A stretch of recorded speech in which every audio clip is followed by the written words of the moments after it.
नाज़रीन, ये जो आप बंदा नज़र आ रहा है आपको, ये तारीख का एक हिस्सा बन चुका है।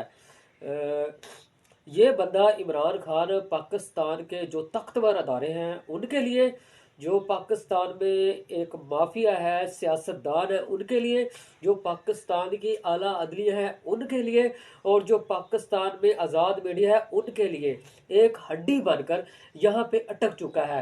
ना ये लोग उसे निगल सकते हैं और ना ही ये लोग उसे उगल सकते हैं।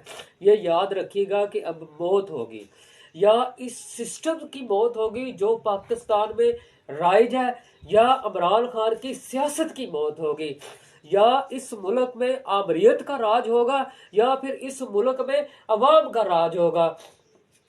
तमाम सियासी जमातें जो हैं, तमाम सियासी जमातों जो हैं, अगर 8 मई को फेयर इलेक्शन होते हैं, शफाफ इलेक्शन होते हैं, तो ये तमाम सियासी जमातें ये याद रखिएगा कि 9 मई को भूलकर अपनी जो शिकस्त है वो हमेशा हमेशा के लिए 8 मई को याद रखेंगे। ये याद रखिएगा कि इमरान खान वक्त के फ़रोनों से टकराया है। अगर पीछे हटेगा तो इस मुल्क को डाकू हमेशा के लिए लूटते रहेंगे। अल्लाह हाफिज़।